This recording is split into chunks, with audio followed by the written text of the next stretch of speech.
Nadia Comaneci, qui, elle, avait obtenu la note parfaite aux Jeux olympiques de 1976 en gymnastique. Les deux gars avec qui je vais parler ne se rappellent pas des Jeux olympiques de 1976 parce qu'ils n'étaient pas au monde.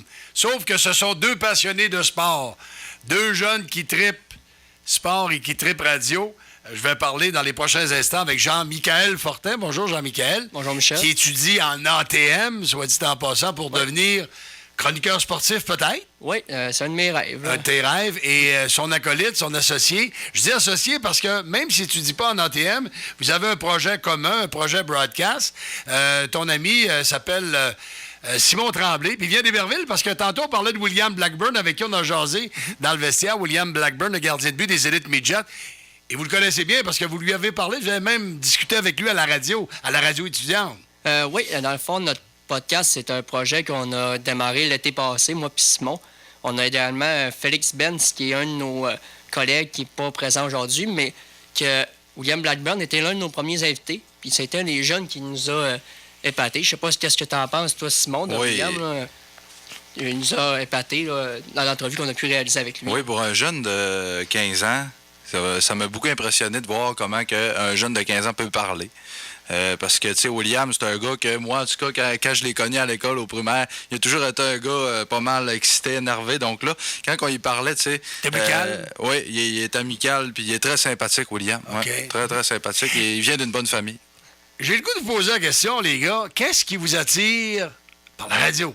Jean-Mi, là, je sais que tu es en première année en ATM. Oui. Qu'est-ce qui te passionne? Qu'est-ce qui t'attire à la radio? Ben, moi, depuis que je suis jeune, il y a eu toi que vous avez été proche de notre famille. Oui. Donc, la radio a toujours été quelque chose que j'ai entendu tout au long de mon présent dans enfance. ta vie. En présent dans ma vie. Puis ça m'a toujours attiré de pouvoir parler, donner mon opinion au niveau hockey, surtout parce que le hockey, c'est mon sport de prédilection.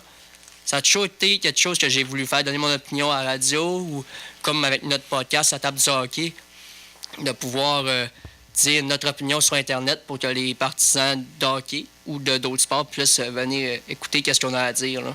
Simon Tremblay est attiré aussi par la radio, mais je sais que tu veux suivre un cours de gardien de prison au cégep d'Alma. Si tu avais l'opportunité ou si tu avais le choix là, en t'en aller gardien de prison à Robertval ou encore travailler à la radio ici à 92.5, serait quoi ton choix? Ça m'intrigue.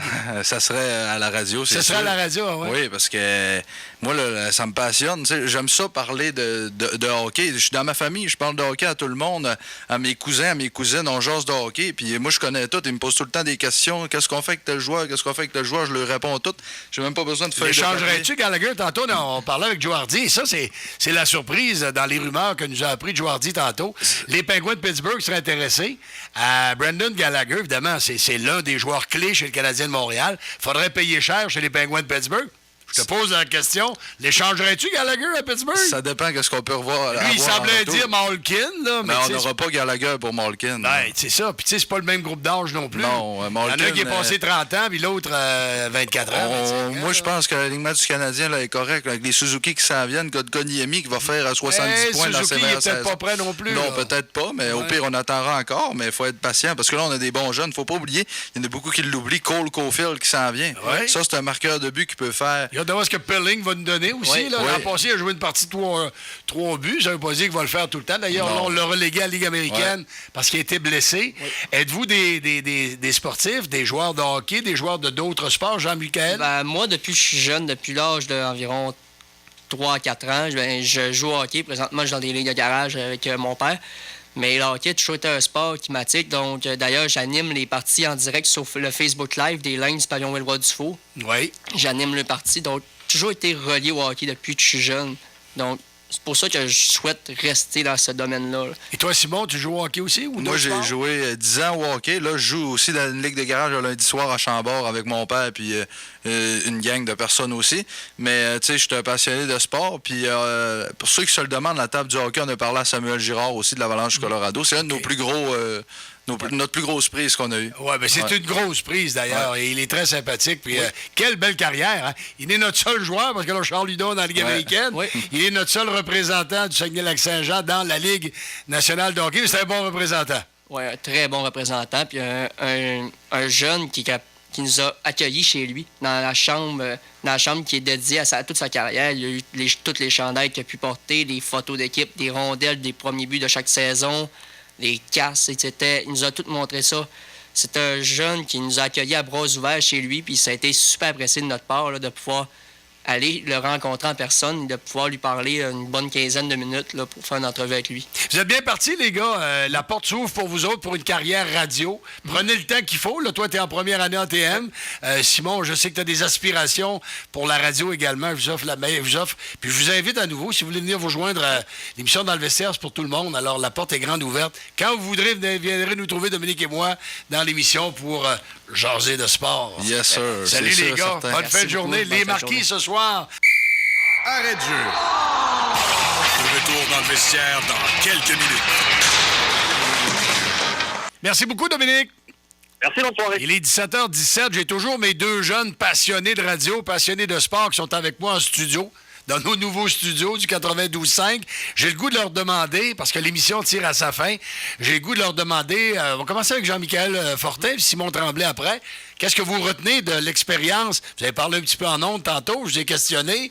Qu'est-ce que vous retenez de l'expérience en studio, en direct, à la radio, Jean-Michel Fortin? C'est une super belle expérience. C'est sûr, ce serait à refaire. C'est quelque chose que j'adore, parler à la radio, pouvoir parler de mes opinions aussi aux auditeurs. Et j'invite surtout ceux qui nous écoutent de venir nous écouter parler. Moi et Simon, on a environ 1 à 2 émissions d'environ 1 heure sur notre page Facebook, La Table du hockey. Ouais. Donc, on fait un peu comme on fait à la radio, comme on a fait tantôt. On parle de notre opinion sur le hockey. Donc, la radio, c'est quelque chose. C'est miraculeux, ça, les médias sociaux. À mon époque, ça n'existait pas. Mais aujourd'hui, vous pouvez même, comme tu le dis, là, vous pouvez même fabriquer une émission de radio et faire écouter ça aux gens sur le net, sur l'Internet. Oui, on a environ entre 250 et 300 personnes qui nous suivent présentement. Ça commence comme ça. Oui, donc on a plusieurs joueurs d'Europe et de la Ligue nationale, de la GMQ, qui viennent collaborer avec nous et ils nous parlent à plusieurs reprises. Comme un joueur de hockey ou un joueur de baseball. Pour être bon, il faut pratiquer. En plein Alors, ça. c'est ce que vous faites, vous allez devenir très bon. Simon Tremblay, toi, qu'est-ce que tu retiens de ton expérience radiophonique du vendredi? Une très belle expérience. J'ai aimé ça. C'est le fun de voir comment ça marche. Tu sais, c'est pas souvent qu'on a la chance d'assister à une émission de radio, là. Donc, c'est le fun de voir comment ça marche. Puis j'aime ça parler. Tu peux donner ton opinion. Les gens peuvent entendre des opinions différentes de la tienne ou de Dominique qui est avec toi normalement. C'est ça, oui. Donc, tu sais, ça nous permet de dire notre opinion, dire ce qu'on pense sur des sujets controversés. Puis si on a la chance de venir encore avec toi, on va venir parler, ça nous fera plaisir. Je vais vous réinviter, c'est sûr et certain, les gars. Bonne carrière, merci beaucoup. Merci. On s'arrête pour quelques instants. On ferme le vestiaire. De retour lundi, 16h.